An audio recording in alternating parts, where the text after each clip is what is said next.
I wanted to show you how to make these delicious steamed raspberry jam puddings. So we'll just press start. And the first step is to grease your dariole molds, which you can get from the mix shop. They look like this. It comes in a set of 8. So I use my hands to just put butter. You could use oil all around. They are non-stick anyway, but the recipe says to do it, so we're going to do it. And then you just put a little dollop of jam. The scales come up to show you how much jam if you want, but basically it's just a dollop of jam. You've got to be messy when you're cooking, otherwise it's not fun. In each one. So I've done that. And then it talks about cutting out small pieces of baking paper to go on top when we're steaming them. I'm going to be honest and say I've never done this before, but today I'm following the recipe for you guys. And I'm going to leave a few uncovered so that you can see the difference and decide whether it's worth the effort. And then we are going to insert our butterfly. So this just goes on top of the blades and give it a little anti-clockwise spin to lock it in place. So now it's in there. Some people say to put it to the left of the highest blade. Officially from Torvik, it doesn't matter. It's going to stay in place as long as you give that little twist. And we are going to add some butter. It says to use unsalted butter and have it soft. Just need to put it all in there. It's stuck to the plate. And then some granulated sugar. I just use raw sugar for everything. It's the cheapest to buy and good. You can use it to make brown sugar, pasta sugar, icing sugar. So it's easy just to put the one sugar and have it ready for everything. And then we are going to put our wood on.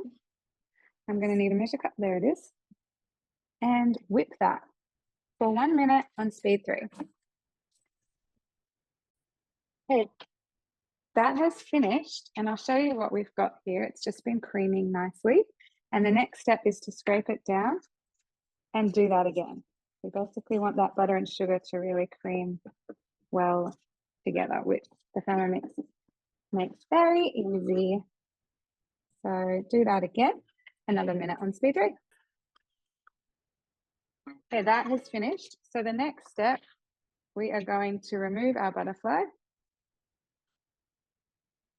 So someone can lick that beater. And I'll just show you what we have. It's beautifully creamed, and we're going to add, it says to add 1 large egg. So that can go in. So that's going to be 20 seconds speed 4 before we add the other egg. Okay, so now it's telling me to scrape again. I'll just show you though. Got a nice gooey mess in there. And it's just, some recipes want you to add the elements separately and mix as you go. And that's okay. The Thermomix is still doing great things for you. So adding another egg, whereas some other recipes, it all just goes in at once. So that's all good. And I just want to show you, while this one's mixing, this one goes for another 20 seconds, but I just want to show you on the screen, while that's mixing, if I press these 3 dots up here, I can go to the recipe detail and look ahead at the next ingredients that I want to add. So I can be using that time to go get out my next ingredients to get ready. And multitask. See where I had that camera. Okay, so now we're just going to add, I'll show you again. Beautiful. So we're going to add plain flour. All goes in. And 30 grams or mils of milk. A teaspoon of baking powder. And a teaspoon of vanilla paste, which I am using my homemade vanilla paste that you can find the recipe on Cookie-Doo. It is, saves me money, but it's also just absolutely delicious. So if you haven't made your own vanilla paste, check that out. And I'll give it a little scrape. Okay, so this is our basic pudding mix. We will mix that for another 20 seconds on speed 3. So it asks me to divide the batter between the 8 molds till it's about 3/4 full. So I'll do that, and you don't need to watch how boring that is. Okay, just want to show you that I've scraped out what I can easily, But anytime you want to get more and you don't want any waste, if you press home to get out of the recipe, and I'm going to come here on speed 10 for about half a second and just stop that. That's going to fling all the batter to the side. So if I was making cookies, that's going to get me a whole extra cookie. But in this case, you can see I've got some more batter to add to some of my Dario molds. And I was just using, it's quite a thick batter, so I was just using a spoon to get it right into the center of the molds. And that's going to be good enough. Looks great. And so coming back to the recipe by pressing the bookmark, and it wants us to place the circles on. So I should give them a tap to get all the dough down a bit. So just put it on, some without.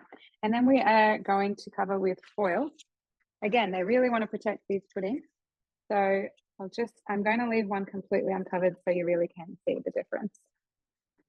Okay, I've added the foil over those except for a few, and that's the reason I didn't do all of them is because I'm a lazy cook and I want to just test and see how lazy we can get away with being next time. I did just want to quickly show you that other than Dario molds, you can get these varoma muffin molds that just sit inside. And then there's another one to sit on the tray, so you can do 13 puddings at a time. But for today, we're using the Dario mold, so we won't need the tray. We're just going to fill our varoma dish.